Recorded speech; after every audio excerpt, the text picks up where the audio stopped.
manual disconnect, and it also has a low voltage disconnect connected to it. To install it, you just press it down on there. And it latches up. To disconnect it, flip the lever and pull it up. So I got the low voltage disconnect in my hand. This is the high voltage measuring, so it'll measure the voltage of the battery. And then over here you have your low voltage measuring. This is the switch for the manual disconnect inside this cool little box. So originally our snowmobile came with a track that stopped at about here, and we took that off and went with a smaller one. So here we have the factory brake location. That was required to be used unmodified. We did bleed the brakes. That was about the only change we did. Here we have the low voltage battery. It's a 12 volt system. Here's the charger for it, and you can see our shielding for it as well. This connection here connects to our controller. This is a 1311 controller for the Curtis, so it allows us to make adjustments on the fly. High voltage charger.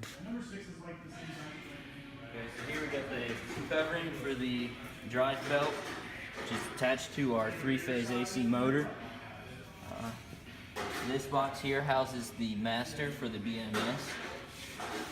This box here houses our latching relay for the third position of the key switch.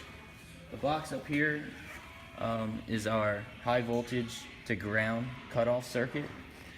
On the far side is our throttle cable, and this is our main battery, which is fixed underneath the gas tank, and the red LED is the indicator light that indicates when it is over 40 volts.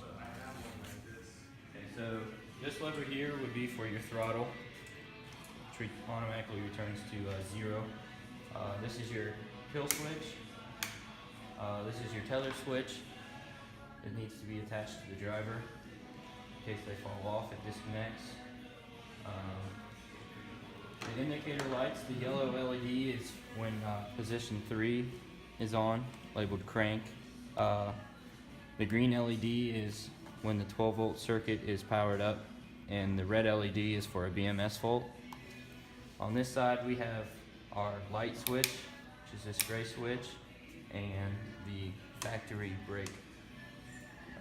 Up on the front we have our forward and reverse switch, and middle is park.